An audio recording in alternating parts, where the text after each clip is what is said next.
શા માટે કોઈને પણ કાચની વસ્તુઓ ભેટમાં ન આપવી જોઈએ? મિત્ર, પ્રેમી કે સંબંધીઓને ભેટમાં ન આપવી જોઈએ કાચની વસ્તુઓ. જાણો આ વિશે શું કહે છે વાસ્તુશાસ્ત્ર.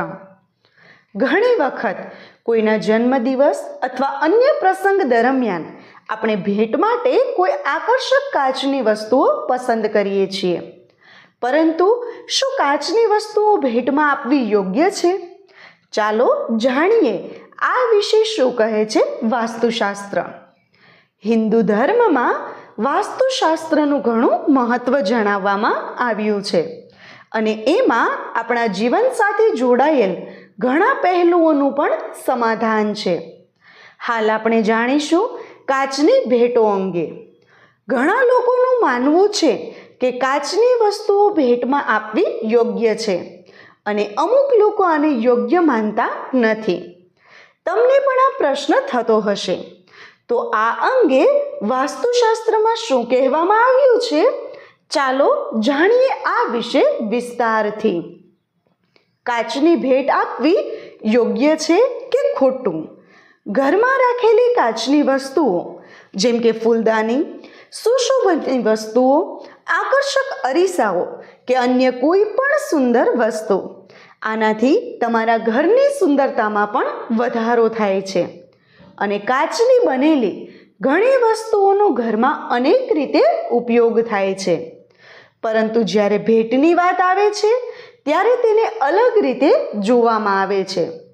વાસ્તુશાસ્ત્રમાં કાચની વસ્તુઓ ભેટમાં આપવાની મનાઈ છે. વાસ્તુશાસ્ત્ર અનુસાર દરેક ધાતુની અલગ અલગ વૃત્તિ હોય છે અને કાચ પણ પોતાની વૃત્તિ દર્શાવે છે. આ ભંગ અથવા વિઘટનનું પ્રતિનિધિત્વ કરે છે, કારણ કે આ વસ્તુઓનો ઉપયોગ કરતી વખતે થોડી પણ બેદરકારી મોંઘી સાબિત થઈ શકે છે. આવી સ્થિતિમાં આ વસ્તુઓ કાં તો તૂટી જાય છે અથવા તો વિખરાઈ જાય છે. ત્યારે તે તમારા પરિવારના સભ્યોને પણ અસર કરે છે. સંબંધોનું તૂટવું કે વિઘટન પણ તેની અસર હોઈ શકે છે. જ્યારે તમે કાચની ભેટ આપો છો તો એવું કહેવાય છે કે તેનાથી ઘરની શાંતિમાં ખલેલ પહોંચે છે અને તેનાથી અશુભતા વધે છે. તેની અસર વ્યક્તિ પર ખૂબ જ ઝડપથી જોવા મળે છે. તેની વિચારસરણી પણ ખૂબ જ નકારાત્મક બની જાય છે અને તેનું ધ્યાન પણ આવી વસ્તુઓ તરફ આકર્ષિત થાય છે. માટે જ ક્યારેય પણ અને ભૂલથી પણ કોઈ પણ વ્યક્તિને ભેટમાં કાચની વસ્તુઓ ન આપવી જોઈએ. મિત્રો, હું આશા રાખું છું કે તમને મારી આ માહિતી પસંદ આવી હશે અને તમને પણ ઉપયોગી થાય.